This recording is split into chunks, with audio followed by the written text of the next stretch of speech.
help me welcome to the stage, Connie Podesta.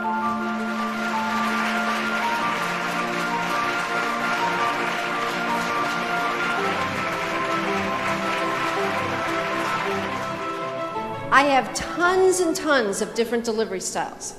So what about if we try this? What if I give you 2 delivery style choices and you all vote? How's that sound? Choice number 1. I too have an unbelievable PowerPoint presentation. Then I will hand out little workbooks and you can fill in all the spaces. And then, here's the best part, I'm going to put you into little groups of 5.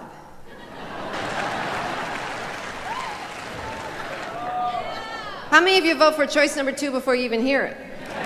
Oh. All right, choice number 2, I am a comedian and I'm a therapist. How about if we do 45 minutes of comedy and therapy? So, how many of you could use a little comedy right now in your life? How many of you are sitting in a row with someone that could use a little therapy?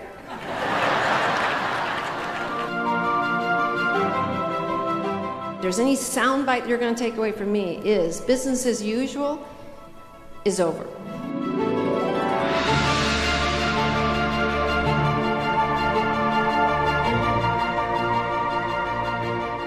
It takes courage to be successful. We got to be willing to lay ourselves out there, be brave, take risks, and do the right thing.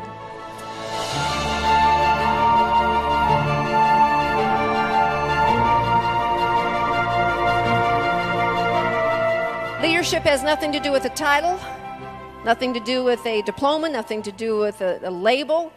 Leadership means that you understand that you are influencing someone, a child, a coworker, a peer, someone in the grocery store. You are influencing someone every time you are in the presence of another human being.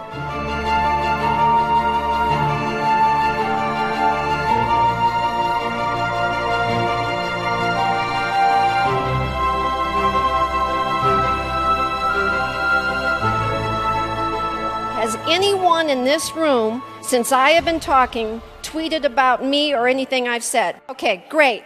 I love it. Was it good? Okay, what did you do? You text me? I text messaged my team. And what did you tell? I just told them I figured them all out. Okay. How many people are on your Twitter account? 240. How many of you else tweeted in here? Any of you have over 1,000? How many do you have on your Twitter account? 1,700. There is no PR as good as that.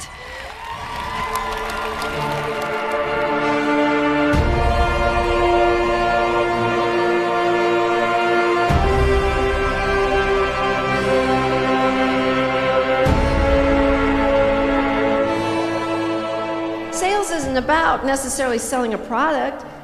Sales is about selling ideas. Sales is about selling yourself. I do about 5 radio interviews a week, and the number 1 question and call-in I get is, how do I keep my job? And I say, because you better sell yourself. Nobody better be more proud, more assured that you have an absolute attachment to the bottom line of your company, that you validate what you are, that you bring value to this. If I were to walk up to any of you, CEO of your company or your business, and say, why should we keep you? You better have a 30-second answer that comes out of your mouth like that.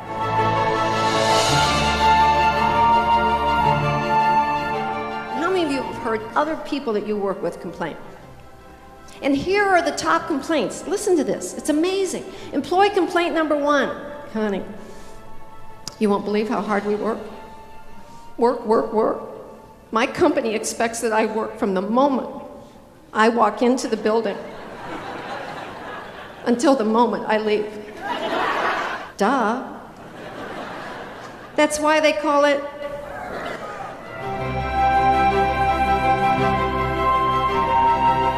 Sometimes people will email me and they say, Connie, if you had to give me one secret to success, what would it be? Mine has simply been this.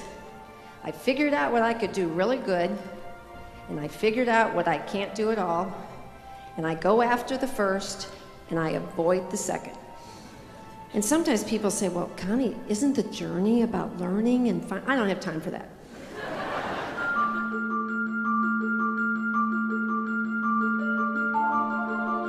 character. The definition of character is not how you and I act when life is going good. That's easy. Who we are, who we really are, the essence of ourselves as a person, that is how you and I choose to behave when our life is so far from what we had planned that we can barely breathe. Character is how we choose to act when we're tired or angry, stressed, jealous, upset, in the middle of a crisis. That's when our kids watch us. That's when our employees watch us. That's when our customers watch us. How many of you in here are married, have been married, or wish you weren't married? Do you know that almost every couple, we have a verbal and a nonverbal, and generally the verbal is which one? Woman. Most men, you talk between 3,000 and 4,000 words a day. On a good day, women, we talk between 10,000 and 12,000. Which is why when you guys get home and your 3,000 are gone, we have 9,000 left. We have all these material possessions, and then we have relationships. And those two words, want and need, are exactly the opposite for each of those areas of our life. When it comes to material possessions, we need to focus on what we need and not so much on what we want. Relationships should be about choice. What do you want for your life?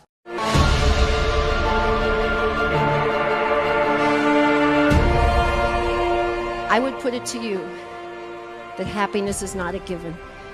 I would put it to you that happiness is a fight, it's a struggle, it's a choice every day.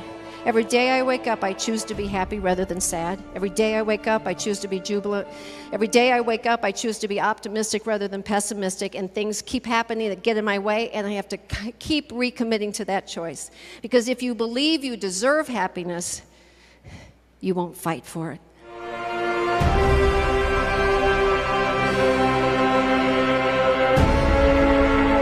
Go find a job. Whether you like it or you don't, whether you love it or not, whether you have a passion for it or not, but have a passion for doing one thing, doing it right, doing it well, doing it good, and learning every single thing you can. Because the things that we do that we don't like are probably going to determine more what we finally end up doing that we love than almost anything else in the world.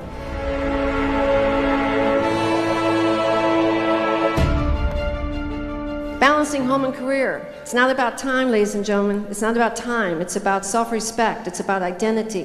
When I am on stage at work right now, I feel respected. I feel good. I feel smart. I feel proud. But I tell you what, when I go home at the end of a day and I walk into my own house, I have those same exact feelings.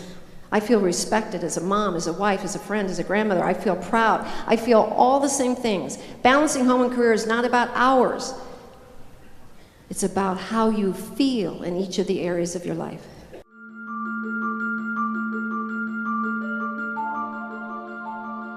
The day that you can answer yes to 2 questions, are you really proud of your professional choices? And at the end of the day, are you really proud of your personal choices? The day you can answer yes to those 2 questions, there will not be a richer person in the world than you.